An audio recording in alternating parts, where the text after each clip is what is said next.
Welcome to Jackie's Boot Corner, Tuesday, November 5th, 2013. Class 13, Opening League Against the Trade Contract, Part 2. Before we begin, we need to paint the picture of the defense in bridge. What you need to understand from the beginning is that every play that you make as a defender, you should consider as a signal. Your partner watches us. Every card you play, so does the declarer. But the declarer knows more about the hand than you do. So concentrate on telling your partner what you have and what you want to do, and pay attention to his card every time he plays it. Watch every card your partner plays on the defense to tell the story. It begins with the opening lead, but signals may include attitude, count, and suit preference. We're going to cover those in future classes, but the opening lead itself tells a story. Let's figure out what the story tells. The question we asked yesterday is, what card do I lead? We covered the suit you lead yesterday. Now we're going to concentrate on what card do I lead. Okay, I'm going to lead spades. What card do I lead?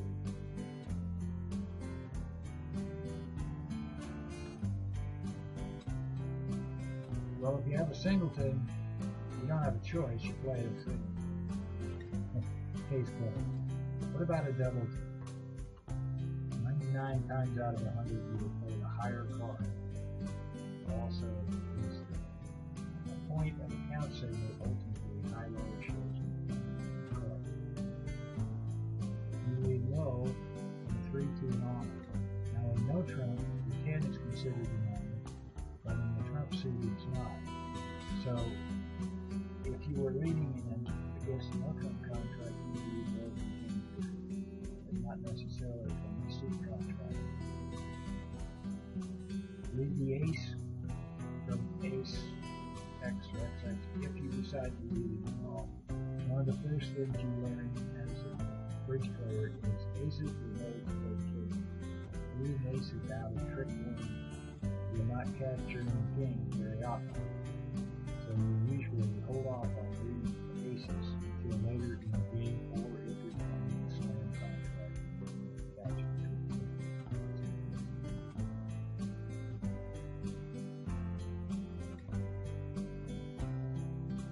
Continuing the question, what about 3 small and an unbid suit? The opinion is split, and you and your partner need to decide which one you play. I'll quote from Evan Kennedy, book on defense. He's the expert on bridge playing. Experts lead the lowest, but he recommends the highest for a quote rank and file player. There's a third option, which is called mud. That's a mnemonic in the middle of down. The middle card. Personally, I like mud, but it's up to you to decide which one you play. You want to be an expert, use the lowest. From 3 small and a suit partner is good. Now there's a difference here. If your partner has bid a suit along the way, first thing is you're more likely to be leading the suit. Now it depends on if you have told partner if you support him or not, so that's why there's a difference here. If you haven't supported the suit, he doesn't know how many cards you have, lead low. Partner can get the count.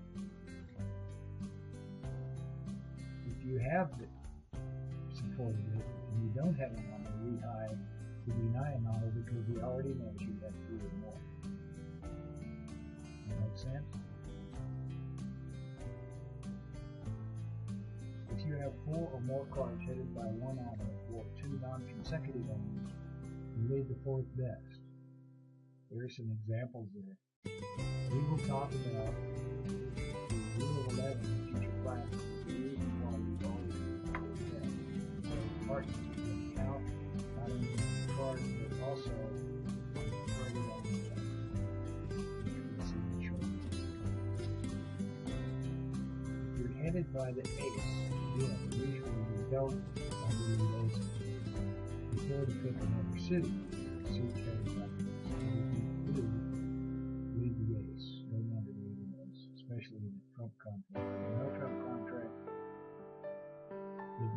senses of that 5 or more.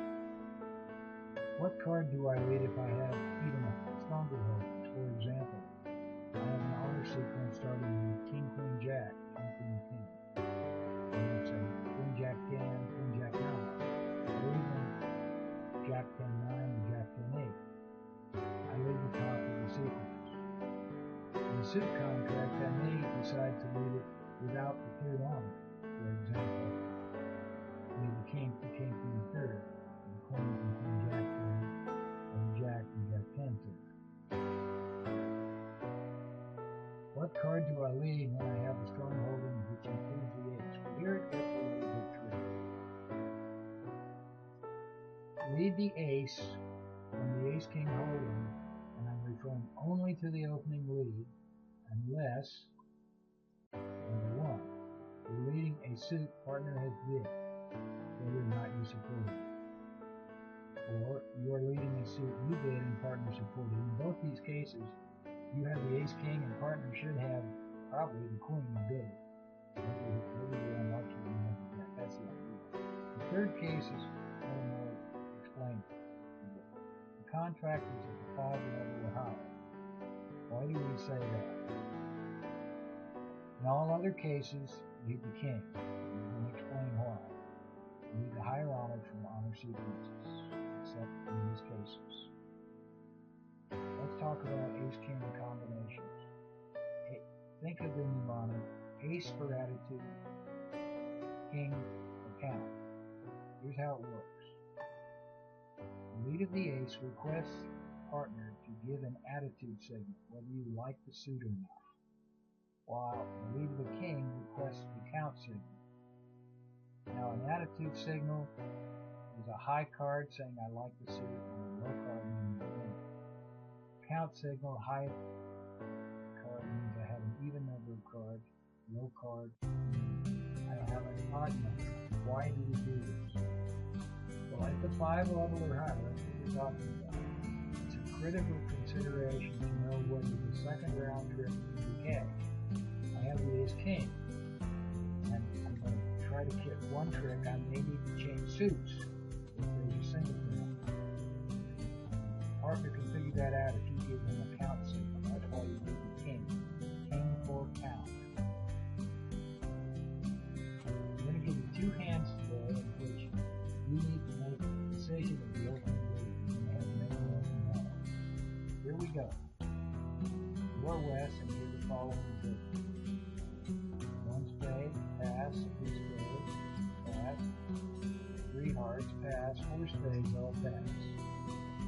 You are on lead, and this is your hand. What is your opening lead? And we're going to cover it on the next page.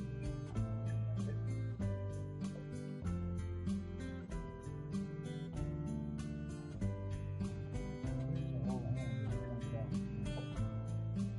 I hope you came up with the lead of 4 diamonds. Yeah, it's an aggressive play, I guess. Ace partner takes and partner returns.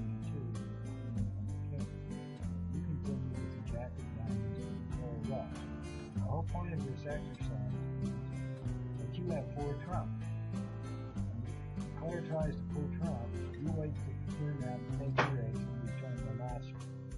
Whenever you're in this situation, you always take that ace on the same trick that the last trump is played from dummy. That way, when you continue the long suit, dummy cannot duck the suit. Of course, declare the rough and shorten it.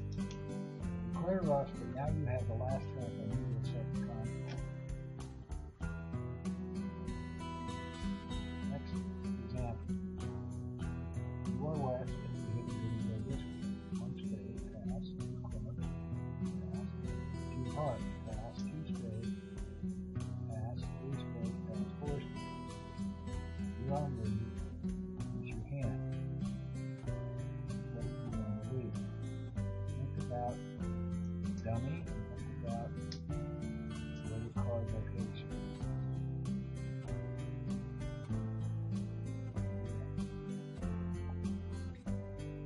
Lead a low spade.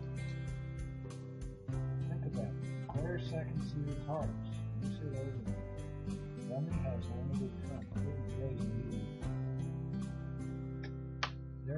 Declare will be trumping hearts and dummy. He'll be trumping your good hearts. You hope to prevent his roughing hearts by leading Trump. Now, I have to say, as a caveat, that there's no guarantee that that will work, but that's most likely the best defense. Dummy turns out having a powerful club suit, for example, which you could, you did. Your diamond tricks may go walking. And Declare might be able to pull Trump and pitch diamond losers on Dummy's club. But on the other hand, Declare has hearts, you bid them, and you need to protect your own tricks. This is not too likely that those club tricks are going to come out, and they linked in the game, so odds are making those play. Well, tomorrow we're going to have more of the same. We're going to have more opening lead examples against the Trump contract. See you tomorrow.